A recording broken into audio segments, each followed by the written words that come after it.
Pictures of a car that crashed into the Lincoln County Courthouse were shared everywhere in February.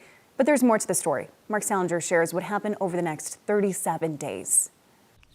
The paper says car crashes into Lincoln County Courthouse. The crash on February 24th made headlines. There's still a hole, as far as I know. Anthony Quintana spent the weeks that followed in private.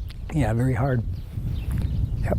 His wife, Kimberly, worked here in Human Services. Her desk at the Lincoln County Courthouse in Hugo was on the other side of this wall. When I got to the local hospital here, I got to talk to her. She was awake. I asked her if she knew what happened. She said it was an explosion. And I told her, no, you got hit by a car. And she said, I did?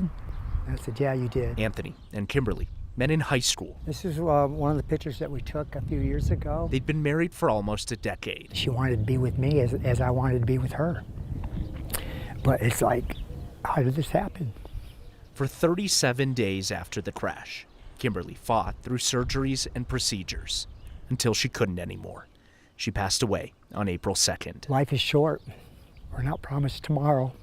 The journey that I'm on, I'll have to just pick up my cross and keep going. Anthony says police are still investigating how and why the driver sped through the brick wall and into Kimberly's office. She was just doing her job, and who would have ever thought that was going to be her last time being at work? Because beyond this story, I definitely miss my wife. There's a lifetime of loss. She was my soulmate.